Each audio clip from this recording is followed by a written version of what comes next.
about what dehydration exactly is? Yes, technically dehydration is defined as a rapid loss of 3% of body weight that's associated with both electrolyte and water imbalances, and it can change depending on the situation.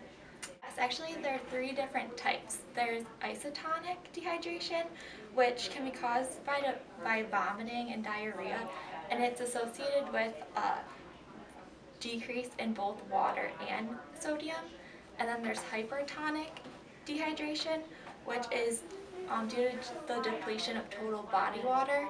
And then there's hypotonic, which is due to both the depletion of sodium and water, but mainly the sodium is the issue. Okay, and how often does this really happen? It's a big deal with people 65 and older, especially because they have lower total body water in general, so they're more at risk for this. And once dehydration occurs, they have an increased risk for confusion and other infections, and also it leads to more hospitalizations. So 3.7% of hospitalizations are due to dehydration in 65 and older. Okay, and what can nurses do about this? Really, prevention and early identification is key. Some of the risk factors include elders or people with significant age have a more likelihood to suffer from decreased fluid intake. Sometimes they're depressed or they have dementia or confused and they just don't drink as much fluid. They have increased fluid losses. They have an altered thirst sensation, so they might not realize that they're thirsty even when they are. More about the kidney, they have a decreased renin activity and decreased aldosterone secretion, which make the kidney more vulnerable to dysfunction when they do experience dehydration. And then they also suffer from relative renal resistance to vasopressin. They also have changes in their functional status and could suffer from delirium. A lot of elderly people also take lots of different medications like diuretics, which make them at risk for dehydration. Also, older adults have mobility disorders, so if they are physically incapable of getting up out of their chair to go get themselves a drink of water, then they wouldn't be able to do that. Also, if they're at a long-term care facility and have severe dementia, there's a possibility of them being restrained, and so they couldn't have access to fluids like they would need to. Also, aging adults have a reduced cardiovascular response to volume depletion, which worsens the clinical outcome. So they might not show the tachycardia when they're really hypovolemic. As far as a community setting goes, they could be under supervised. If they don't have a caregiver or a spouse encouraging them to drink water, then they might not be reminded to do that. And can the climate impact the risk factors? Yes, their climate can.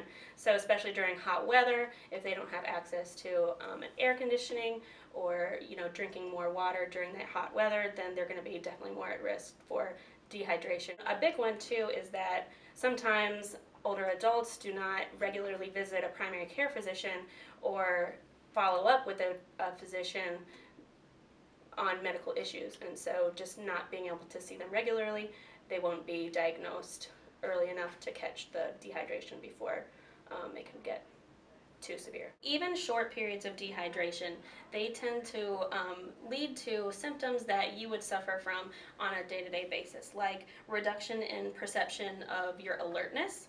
So that wherever you're going, you're going to be just less alert. That could be whether you're driving or if you're just around your home facility or long-term care facility or whatever, you're just going to suffer from that decreased alertness of what's around you.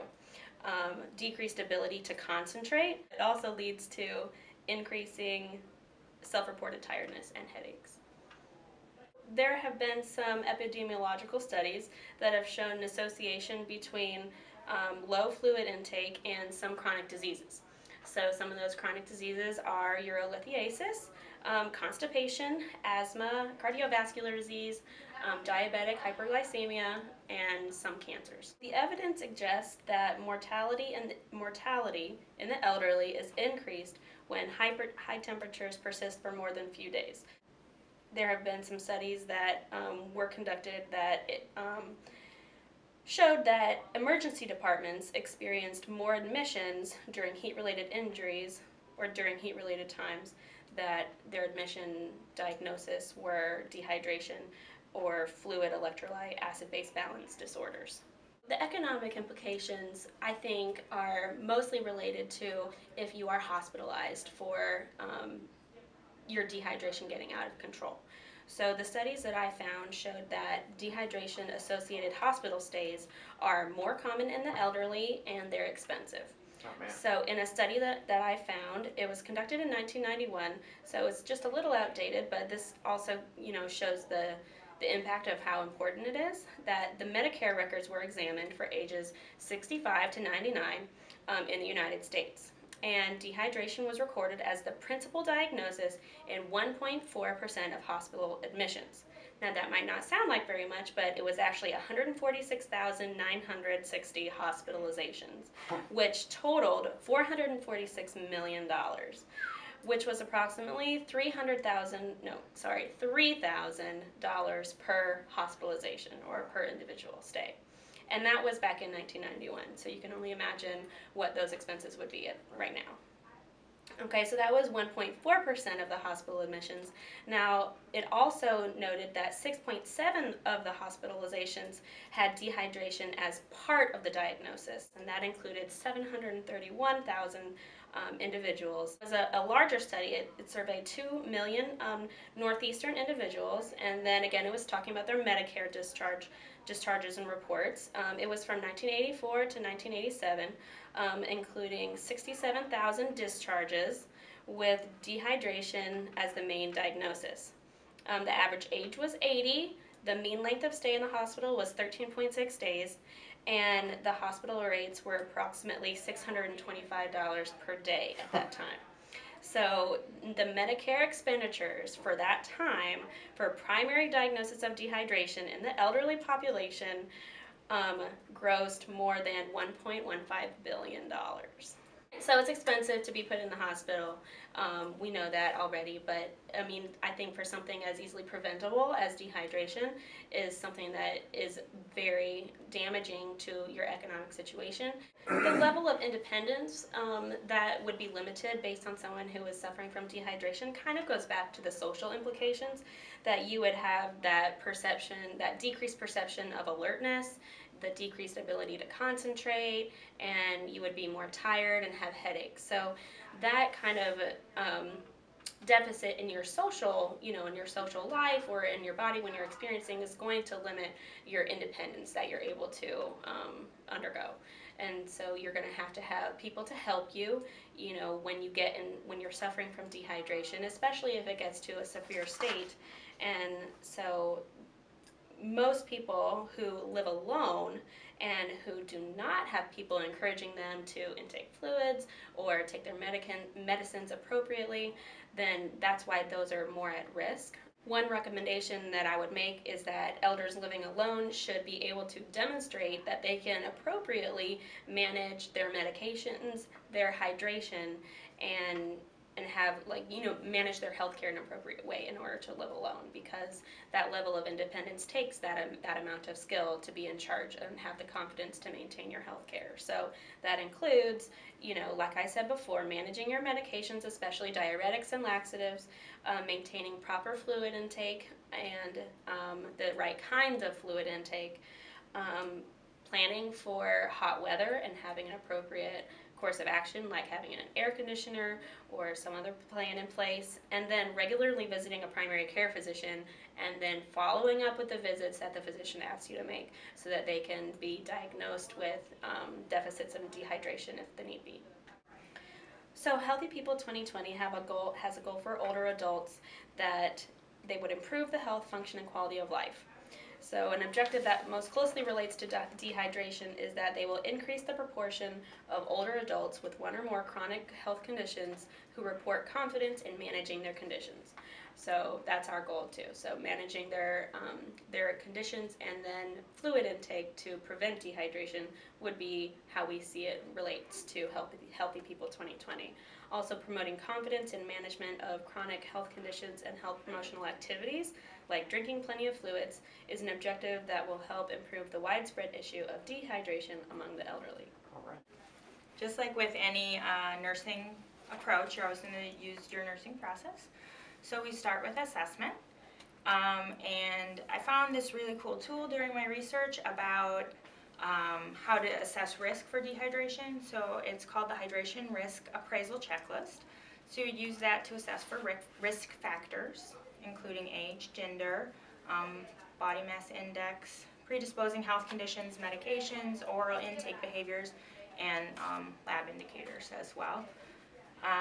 Does that help us diagnose dehydration? No, so it's not a diagnostic tool. It's just a checklist that helps you identify risk factors and helps you look at a patient and say, yeah, this patient is at risk for dehydration. You know, you'll also want to rely on your physical assessment. So you're going to be looking at their mucous membranes. You're going to be looking, at their eyes, at their skin turgor. You're going to be checking for hemodynamic stability. You know, your normal nursing process. And of course, for an actual diagnosis of dehydration, you would need to get your physician colleagues to come in with that. Okay. But our research was primarily focused on identifying risk for dehydration and hopefully preventing it before it gets to the point that patient arises with it. So if you do this risk assessment and you find that you have a patient who's at risk for dehydration, you're going to then diagnose them, give them a nursing diagnosis. So risk for dehydration, you can also have like risk for fluid electrolyte imbalance. There's a couple different nursing diagnoses that work. And then you're going to want to establish goals. Okay. So the research sort of pointed me to one formula for establishing goals for your patient and how much fluids you want them to be taking in. Once you have your fluid goal for the day, you're ready to sort of try to intervene and get your patient drinking. Yeah, so the role for the community or public health nurse is going to be somewhat similar, somewhat different. Usually, you may or may not be doing the actual risk assessment checklist or the computing the formula. If you work in maybe a primary care physician's office, you might do that for the patients that come through. But a lot of the public health nurse's role out in the community is going to be education-based. It's going to be communicating to elders what the risk of dehydration is, what can happen if they get dehydrated, as well as sources of fluids, how much fluids to take in, and those kinds of things. Okay, perfect. All right, so can you tell me a little bit about what nurses can actually do to prevent dehydration or to help a patient who is already suffering from dehydration? Sure. So the first thing I would want to say is just that if a patient is already suffering from dehydration, more than likely the physician is going to have ordered some kind of IV fluid. But independently, there's a lot that nurses can do to either prevent dehydration or to help treat it. One of the most important things to do is to make drinks readily available to the residents or the patients. So some of the research surrounded around finding, using a drinks trolley routine. So that's sort of like, imagine like a flight attendant situation, like just a person with a little cart going around, offering out drinks and stuff like that, or a fluid round. Another idea that's been borne out in the evidence is to provide 6 ounces of fluid every time you give a medication. So not just the little sip it takes to get the pill down, but a full glass of water. Okay. And then to do drinks during regularly scheduled activities. So while they're playing bingo, or while they're watching a movie, or while they're having book club, or whatever, just have drinks be part of it, served as part of it. Mm-hmm. Another big thing that's been researched and really borne out in the research is to increase the pleasure associated with drinking. So don't make it a burdensome chore, like have it be something fun. So encourage social interaction, so there'll be like water clubs, happy hours, tea time, whatever they choose to call it. Make sure that the hot beverages are hot and the cold beverages are cold, right? A lot of nursing homes sometimes overlook that, and then residents are served room temperature everything all the time. Right, and who wants to drink room temperature coffee? Right. And then you also want to offer patient preference, and that's really been borne out in the research that if they're drinking things that they like, they'll drink a lot more of it. I think that's pretty intuitive. I would agree.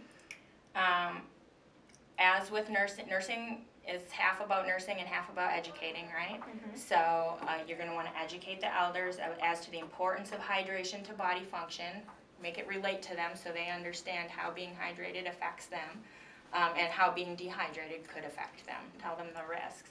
And then just how they can monitor their fluid intake to make sure they're really get them on a system sort of for monitoring how much they're taking in, and then sources of fluids. You know, let them know it doesn't have to be a gallon of water every day, you know, that they're getting, if they eat grapes, they're getting water. If they eat oranges, they're getting water, those kinds of things as well. Okay, perfect. The other thing that you really want to pay attention to with nursing home residents is that we know that there are some really high-functioning nursing home residents who can get themselves a drink of water and all of that stuff. There are also people who are a little less well-functioning physically or mentally in terms of dementia or cognitive impairments. So you want to make sure that you're providing assistance as needed. So we want to give verbal prompting to drink 8 times a day between meals. If you prompt them to drink, they drink, and 8 times a day seems to be the number that's been borne out by the research. Okay, perfect. You want to provide encouragement in a calm and friendly manner that doesn't seem like you're nagging them. You want to offer them physical assistance and be sensitive to whether you should be doing that in a discreet manner if that's something that would make them uncomfortable to see that other people need help. And then you want to provide different straws or cups or water bottles or whatever makes the drinking easier for the patient. So the last thing I would say in terms of nursing interventions that's really important is that one of the barriers that we see to residents wanting to drink more is that it then in turn causes frequent trips to the bathroom, which nobody's really excited about, especially if there's someone who needs help with toileting. So one thing that we want to do as nurses is to always offer toileting to those residents who do need assistance with toileting, and do it on a regular basis and do it without making it seem like a big deal, so that helps remove the barrier to drinking, so that they won't make themselves dehydrated because they're afraid of going to the bathroom or of asking for help to go to the bathroom. I found one research study that I thought was actually kind of amazing that said, hey, it might not actually be the drinking that's even helping, it might be the socialization that's helping. Okay, So- with their health. Yeah, so I mean, it just goes to reiterate, yes, this research was focused on drinking, and I'm not going to diminish the need to drink, but it just goes to reinforce how important it is that these elders are getting into social situations, social circles, places where they feel comfortable and enjoying themselves. In terms of actual hydration purposes, I came across a couple of things.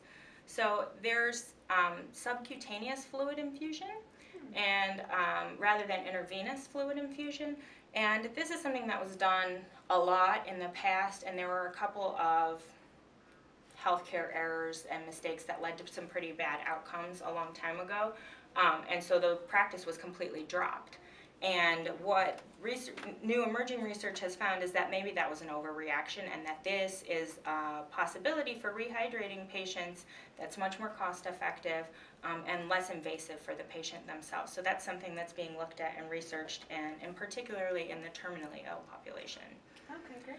And then the last thing was, as I think that we all have heard that you can't hydrate drinking coffee, you can't hydrate drinking caffeinated tea, and these kinds of things. And I came across a randomized controlled trial that was done, now admittedly it was done on adult men, it wasn't done, specifically in the geriatric population, but that found that men who drank black tea exclusively, caffeinated black tea exclusively, were no less hydrated than men who drank water exclusively. I don't know about you, I know lots of elders who would drink coffee all day if they would be, if they thought that they could. Right. So it opens up a lot of opportunities to providing patient preference. Yeah, so unfortunately there aren't many community resources that pertain specifically to hydration in older adults. There is the National Institute on Aging that older adults can access for general information just regarding nutrition.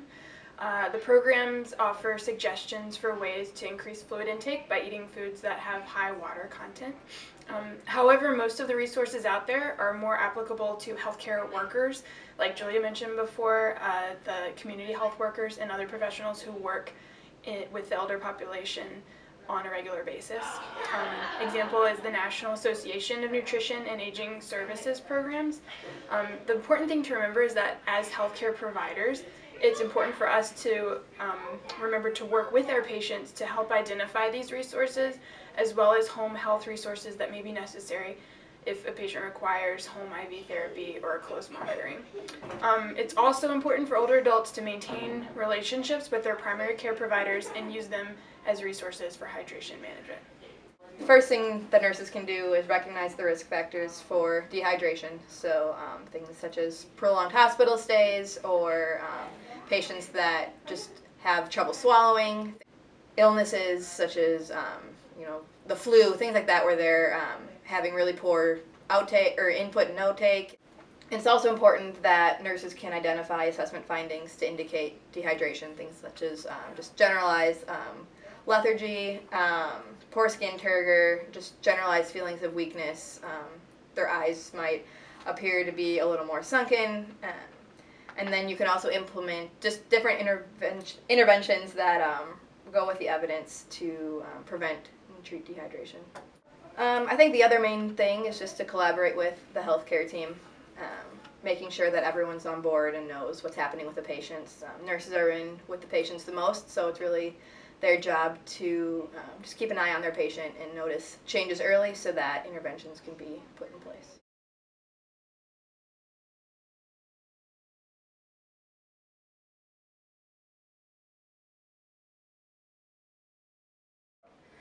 Well, today we're talking about dehydration. I know it can be really hard to stay hydrated when you're in the workplace. So how do you handle that? Dehydration? It's a major problem.